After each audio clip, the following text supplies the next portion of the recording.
this is Shruti and welcome to AT Classes. Here we provide the engineering content. So if you are new, please do subscribe our channel. आज मैं आपको इस video में deep sea water air conditioning के बारे में बताने वाली हूँ. तो सबसे पहले मैं आपको उसका डायग्राम बताती हूँ. मैंने इस वीडियो में इस आंसर को बहुत इजीली रिप्रेजेंट किया है, आपको अच्छे से डायग्राम बताया ताकि आप उसको इजीली याद कर सको. तो प्लीज़ आप ये वीडियो एंड तक देखिए. तो सबसे पहले आपको मैं डायग्राम बताऊँगी. तो आपको एक रेक्टेंगल बनाना है, फिर ऐसे उसको एक बॉक्स के साथ ज्वाइन करना है, फिर यहाँ से वापस इसको ऐसे बाहर रिप्रेजेंट करना है और यहाँ पे एक सर्कल निकाल के ये कंटिन्यू करना है. तो ये है आपका diagram of deep sea air water air conditioning. इसको हमें सी वाटर एयर कंडीशनिंग बोलते हैं. ये आपका सीमेट्रिक रिप्रेजेंटेशन हो गया. तो इससे ये होता है बिल्डिंग, ये होती है हीट एक्सचेंजर, ये होता है पंप. फिर यहाँ से जो सी का है कोल्ड वाटर आता है, ये हीट एक्सचेंजर में जाता है, फिर यहाँ से बिल्डिंग में जाता है, बिल्डिंग से फ्रेश हॉट वाटर आता है जो आगे जाके हीट एक्सचेंजर में जाता है, और ये हॉट वाटर जो है वो वापस सी में जाता है. तो ये हो गया schematic representation of sea water air conditioning. अभी मैं आपको बताती हूँ ये इसमें क्या होता है. तो इसमें सबसे पहले हम लोग ये यूज़ करते हैं वाटर एयर कंडीशनिंग करने के लिए बिल्डिंग में जो गर्म हवा है, गर्म पानी है, ये इससे हम लोग रिप्लेस करते हैं कोल्ड पानी से. तो इसमें हम लोग सबसे पहले क्या करते हैं, जो सी वाटर है वो हम लोग पंप से हीट एक्सचेंजर में भेजते. फिर हीट एक्सचेंजर में जाने के बाद जो हॉट वाटर बिल्डिंग से आ रहा है वो हीट एक्सचेंजर में आता है, और कोल्ड वाटर दोनों हीट एक्सचेंज करते हैं, और जो कोल्ड वाटर है वो बिल्डिंग के अंदर जाता है. कोल्ड वाटर बिल्डिंग में जाने के बाद जो भी हॉट वाटर है वो उसके साथ मिक्स हो जाता है, और वो हॉट वाटर के साथ बाहर आता है और बिल्डिंग का टेम्परेचर लो हो जाता है उससे. फिर वापस वो हीट एक्सचेंजर में जाता है, और जो हॉट वाटर है वो सी में जाता है, और वापस कोल्ड वाटर पंप से हीट एक्सचेंजर के थ्रू बिल्डिंग में जाता है. तो फिर यह है बेसिक सा concept of sea water air conditioning.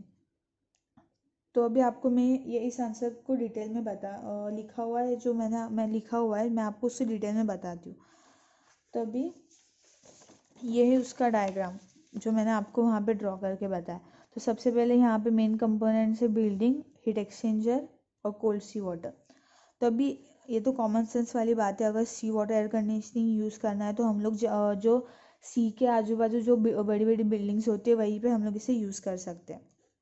तो मैंने आपको प्रोसेस तो थोड़ी देर पहले ही समझाया, तो मैंने उसको अच्छे से लिखा है, तो मैं आपको बढ़ के बताती हूँ.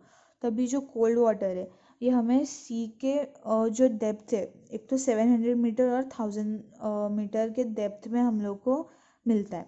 तो जो 700 मीटर डेप्थ है वहाँ पे हम लोग को 7 डिग्री सेल्सियस का टेम्परेचर मिलता है वाटर का, मतलब टेम्परेचर बिलो 7 डिग्री होता है. और जो 1000 मीटर डेप्थ के नीचे है वहाँ पे हम लोग below 5 degree Celsius temperature of water मिलता है. तो अभी ऑब्वियस सी बात है, जो कोस्टल एरियाज में बिल्डिंग्स है वहीं पे ही हम लोग ये मेथड यूज़ कर सकते हैं. तो इसमें क्या होता है, sea water is pumped from deep sea and it is send to the heat exchanger. Heat exchanger absorbs heat from the hot fresh water living the building, और फिर चिल्ड वाटर बिल्डिंग में ट्रांसफर होता है और hot सी water वापस सी को.